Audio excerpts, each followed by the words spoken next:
Modi guarantee మీద ఎన్నికలకు వెళ్ళిన భారతీయ జనతా పార్టీ మోడీ గ్యారంటీని ప్రజలు తిరస్కరించారు. మోడీ గ్యారంటీకి ఉన్న వారంటీ పూర్తయిపోయింది, కాలం చెల్లిపోయింది. కాబట్టి ఈ దేశ ప్రజలు మోడీ గారిని తిరస్కరించారు.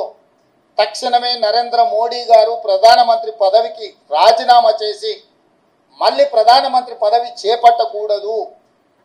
ఎందుకంటే ఆయన నాయకత్వాన్ని ఆయనను చూపించే ఓట్లు అడిగినరు.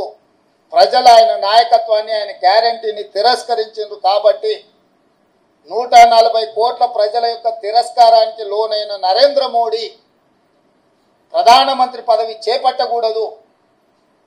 ఇది 4 కోట్ల తెలంగాణ ప్రజల తరఫున కాంగ్రెస్ పార్టీ నాయకుడిగా నేను డిమాండ్ చేస్తున్నా. సరే, ఎన్డీఏ కూటమిలో ఇంకెవరైతారు? ఎన్డీఏ కూటమికి మెజారిటీ వచ్చినప్పుడు వాళ్ళు ఏం నిర్ణయాలు తీసుకుంటారు పక్కన పెడితే, మోడీ గ్యారంటీ మీద ఏక వ్యక్తి చూపించి మీరు ఓట్లు ప్రజల దగ్గరికి వెళ్తే ఆ ఏక వ్యక్తిని ప్రజలు తిరస్కరించారు. కాబట్టి భారతీయ జనతా పార్టీ నరేంద్ర మోడీ గారిని రాజీనామా అడగాలి, రాజీనామా చేయించాలి.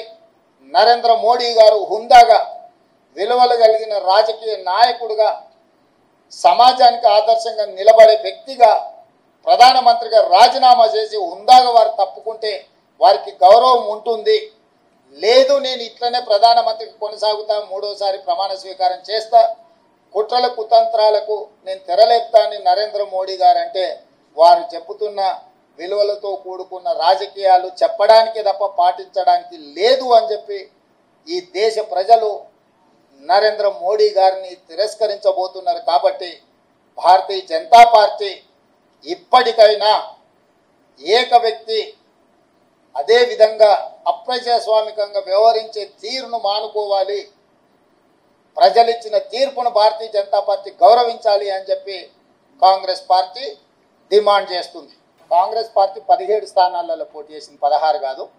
17 ఇట్లలో 8 సీట్లలో గెలిచినాము. ఫలితాలు అనుకూలంగా అనుకున్న దానికంటే ఎక్కువనే వచ్చినాయి. కానీ మేము ఎంతైతే కావాలనుకుంటున్నామో, మా అభిమానులు ఎంతైతే ఫలితాలు మాకు అనుకూలంగా ఉండాలనుకున్నారో ఆ స్థాయిలో లేవు. కాబట్టి ఇప్పటి వరకు 18 గంటలే పనిచేసినాం. ఇంకా ఒక 2 గంటలు అదనంగా పనిచేసి ప్రజల్ని మెప్పించడానికి, ప్రజాపాలన అందించడానికి మేము ప్రయత్నం చేస్తాం.